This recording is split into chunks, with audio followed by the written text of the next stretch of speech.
My channel just hit 1,000 subscribers.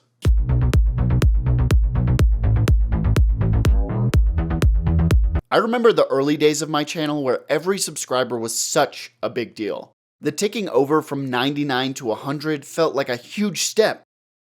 And now I'm at 1,000. And honestly, it still feels really good every time that number ticks up by 1. But it's not quite as impactful as it once was. On a good day, I'll get 2 or 3 subscribers. There was even one 24-hour period where I got 100. At one point, that was a milestone in itself, and now I'm able to make it happen on a good day. A really good day. It's kind of like how time speeds up as you age. When you're a 5-year-old, a year is 20% of your lifetime, but when you're 50, a year is only 2%, so it feels shorter. Every year seems to get shorter because it is shorter proportional to your entire life. But unlike human life, there's a much higher limit on subscribers. And once you get to that point, each individual subscriber becomes insignificant.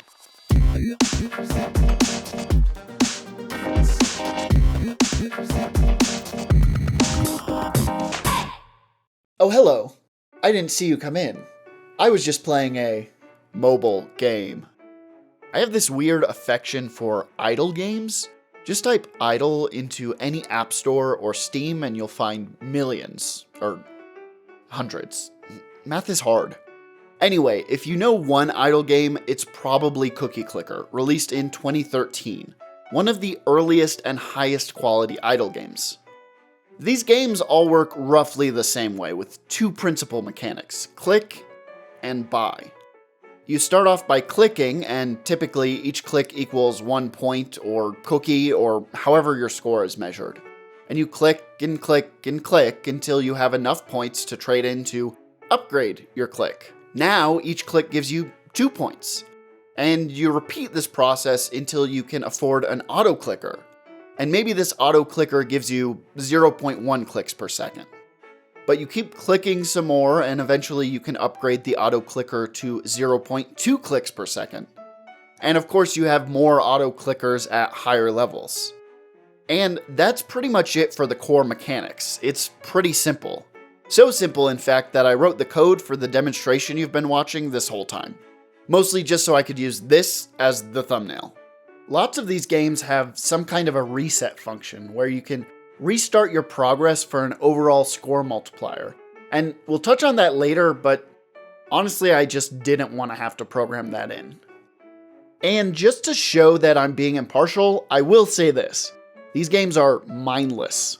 They take absolutely no thought. It's literally just something to keep your fingers busy, or not even that. You can literally just sit there and watch your score go up.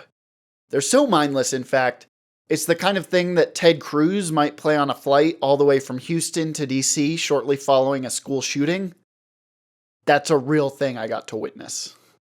And since the object of the game is number go up, how could you possibly make that interesting? Well, you make the numbers really big. But the human brain is actually not super great at understanding large numbers. Imagine 10 marbles. Now imagine 100, 1,000, 1,000,000, not to mention billions or trillions, numbers we regularly see in headlines about national budgets or individuals who have wealth the size of a national budget. So we start simple with the tens. That's 10 to 99. Think of all the stuff you could buy with anywhere from $10 to $99.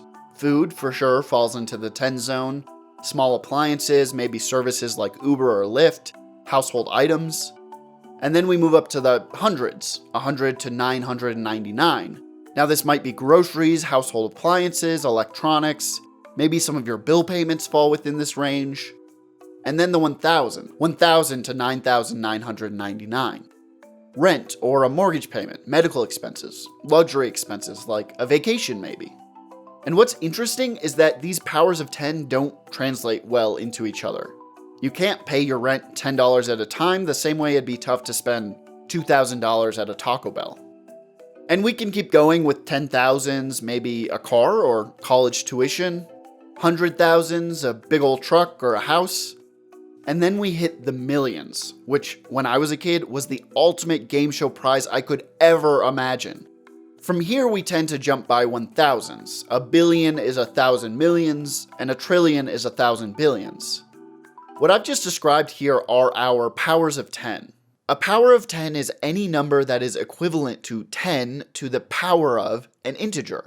Although, for the purposes of this video, we'll only concern ourselves with positive integers, so we can disregard our decimals. But why 10? Exponential growth is exponential no matter what the base of our power is, as long as it's greater than 1. We use 10 because that's the base most of us use in most math, meaning there are 10 possible numerals and each digit represents one power of 10. Broadly speaking, human math is base 10, most likely because we have 10 fingers, which honestly was kind of an unfortunate twist of evolutionary fate. If we had 8 fingers, like in The Simpsons, then we could do this. Half of 8 is 4, and half of 4 is 2, and half of 2 is 1. So satisfying. Unlike stupid base 10, half of 10 is 5, and half of 5 is 2.5. In fact, if I was a betting person, I would guess that the aliens that built the pyramids only had 8 fingers. Just kidding. Humans built the pyramids, and they used base 10 math to do it. And just like in Egyptian hieroglyphics, we find powers of 10 baked into the English language as well. Just about anything quantifiable can be expressed as a percent, where 1% is 1/100th of the whole, and the whole is divided into 100 equal parts. Reading any number in English is basically just reading the digit and then identifying the power of 10. 142,973,265,682. Which sounds like something that you should be able to take for granted in any language, but no! Did you know the French word for 91 translates to 4/2011? 91.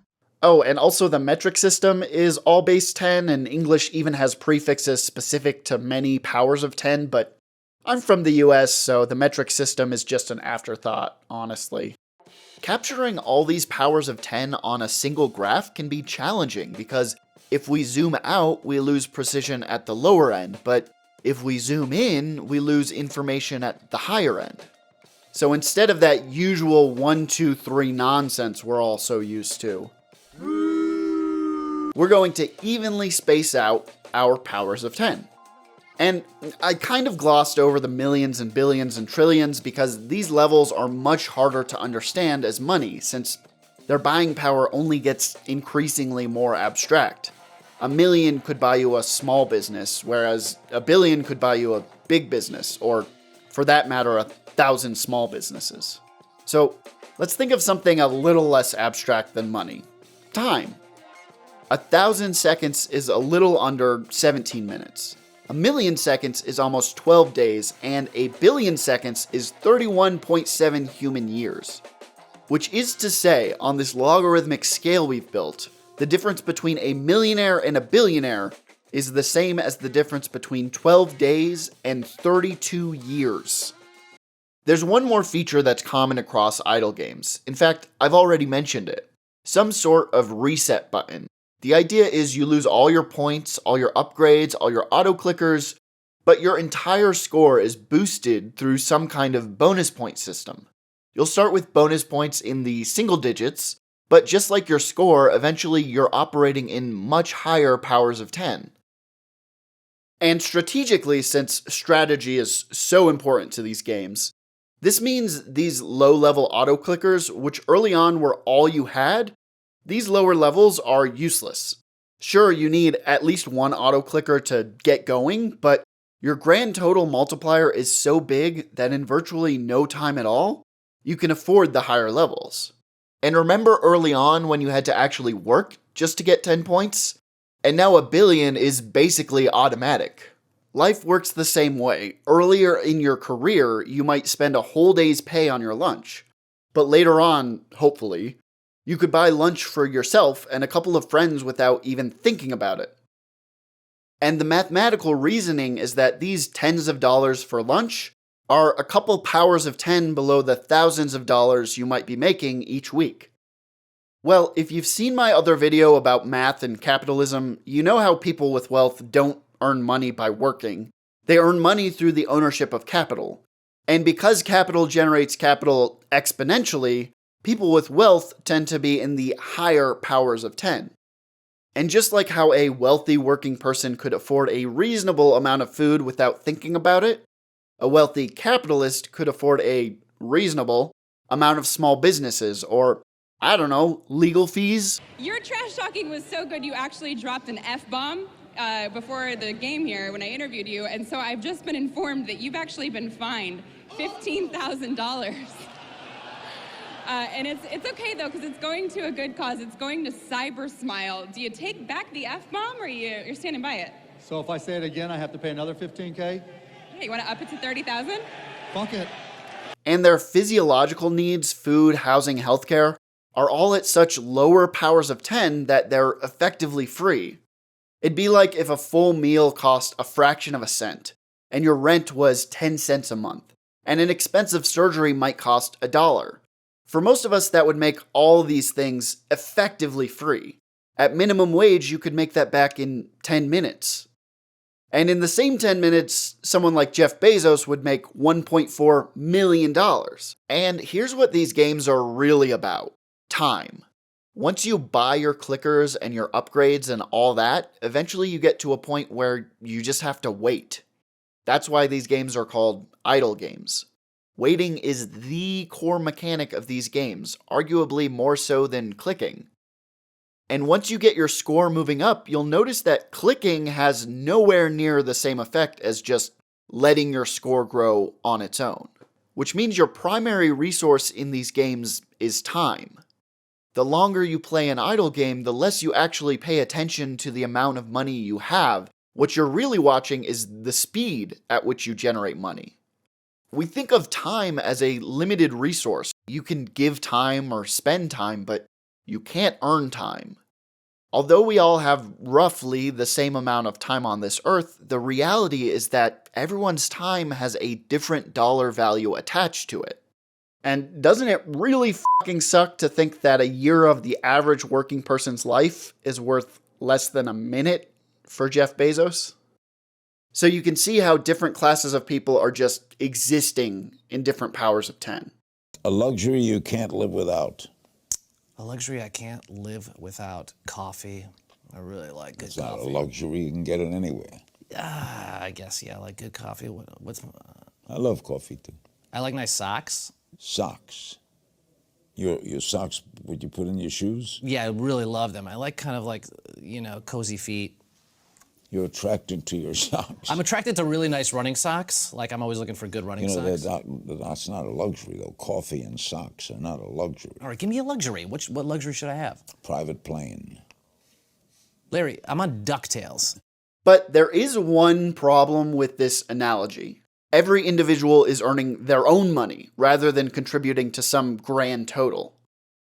But could you think of something that we all might be contributing to, especially at different powers of 10? Climate change! Now, you'll notice I was able to describe the mechanics of the idle game genre in a brief, entertaining, informative, inspiring, professional, which means the games themselves are not terribly difficult to produce. And so you see an idle game for just about any occasion. Raising chickens, growing mushrooms, running a law firm, running a wizarding school, mining, time travel, Illuminati, death, ant colony, antimatter, and the classic, cookies. And since the mechanics are so standardized, the main difference between these games are the aesthetics. How are you theming your auto-clickers? In Cookie Clicker, the lowest level of auto-clickers are individuals. The mid-levels are institutions, and the higher levels are systems. And as you progress through the game, as I've mentioned, these lower levels become insignificant. As long as you've got the higher levels pumping out cookies, the individuals really don't make a dent in your cookie count. Similarly, climate change isn't a problem generated by the individual. It's easy to feel like a piece of shit just because you forgot your reusable tumbler at home, so you had to get your iced coffee in a single-use plastic cup. Or you're moving and you have to just inevitably throw a bunch of shit out. Or maybe you leave your computer on all night playing Cookie Clicker. But are you and I really contributing to climate change in a meaningful way? Looking at a UMass study of 2019 data, in the US, the federal government was the 6th highest producer of greenhouse gas emissions, generating 0.7% of all emissions in the US. There were 5 energy companies higher, at more than 1% each. We can think of these top polluters as the highest level of auto clickers. Then somewhere in between you have celebrities with private jets who are polluting less than Chevron, but more than golf courses in Arizona. And all the way at the bottom is me and you. And there's a spectrum, right? All the way from living totally off the grid to boomers who drink a plastic bottle of water with every meal. But this is a video about numbers, so let's attach some numbers. The average carbon footprint of someone in the US is 16 tons, and the global average is 4 tons, both of which are within 1 power of 10 of each other. Compare that to ExxonMobil's 38 million tons, which is roughly 2 million times more, 6 powers of 10. With all these climate deadlines approaching, it's pretty easy to fall into the trap of feeling as if you're not doing enough. But even if you somehow got to a carbon zero lifestyle, you still have only reduced global emissions by a single power of 10, 16 tons. And what do you get? Another day older and deeper in debt. I don't know, maybe 2030 will be the beginning of the end, but hey, at least it's not our fault.